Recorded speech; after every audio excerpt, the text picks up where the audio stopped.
We're here with Wilkes University football head coach Trey Brown looking ahead to the Colonels' Week 5 matchup at Lycoming College. The team the Colonels beat 28-26 last season.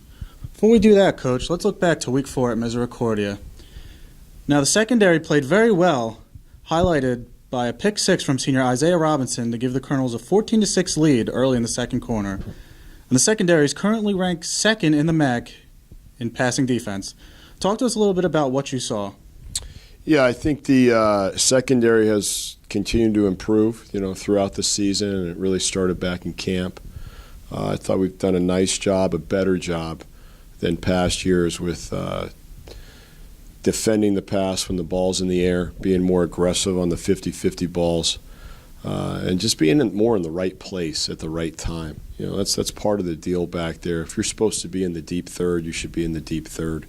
If you're supposed to be a half-field player, you should be a half-field player. So I'm pleased with the development back there. I mean, obviously, anytime you get a pick six, it's a huge lift. That really came at a time where I thought we needed it. It was early, and I thought we had some momentum, and we were right on the edge of maybe losing the momentum.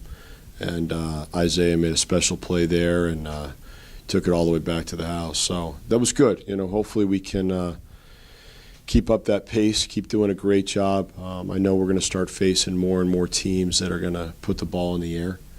So that's going to be a big part of trying to maintain some of that consistency still. Now looking ahead to Week 5, when the Colonels head to Lycoming, what have you seen so far in the Warriors game film? Yeah, I think Lyco's very well coached, obviously. They do a great job. Mike's a good buddy of mine, and I think he does a nice job preparing them. I know earlier in the year he was a little frustrated with where they were at offensively.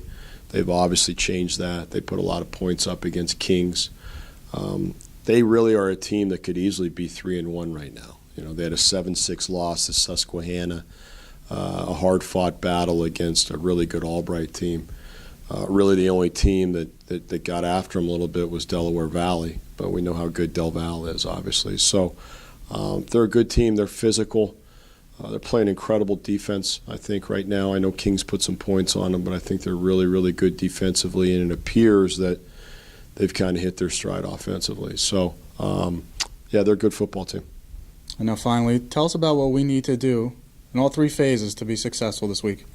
Yeah, I think if you look back on when we've struggled, why we've struggled, I think it's pretty obvious. We've got to do a better job tackling on defense. We've got to do a better job tackling on defense. You go back, you look at the Del Val game, I thought we did a really, really good job against high-end athletes. And that's not to take away anything from some of the other teams on the schedule, but Del Val is a ton of athletes. And I thought we did a really, really nice job of tackling. So that's where it'll start for us on defensively. Offensively, we've got to keep finding ways to move the football with a young quarterback, and that's got to be on the ground, that's got to be in the screen game, that's got to be in the quick game, all those things. And when that doesn't work out necessarily, we've got to play good complementary football, meaning we've got to punt the ball away, and the defense has got to step up and play good defense. I can't emphasize that enough. When you have a young quarterback, not asking him to do too much too soon is going to help that position out, okay? And then in the kick game, I think that's an area where we've got to continue to make more strides than other teams in the league. We spend a lot of time on the kick game. We have a good kicker. We have good returners. It's an important part of what we do. So we've got to start playing better in that area and steal a possession, change field position, really do a great job punting the ball away and putting them backed up and putting them in some tough situations. So for me, that's where it starts. It starts with being more consistent on defense, tackling better on defense, being more consistent on offense and moving the ball, and then being more opportunistic in the kick game. And that's going to be a big, big part of it. It's a big challenge, but we've got to go on the road and you've got to find a way to play good football. And it's what I told the guys on Sunday. They're going to watch the film against Misericordia and be sick to themselves because there were a number of opportunities that we just let slip away out there on the field. And that's not to take anything away from Misericordia. They beat us on Saturday, and that's the way it goes. Half the teams feel great Sunday morning. The other half of the teams feel like crap. But, we've got to do a better job of making sure we feel better on Sundays. Wilkes University football hits the road. Week 5 MAC matchup at Lycoming Saturday, 1 p.m.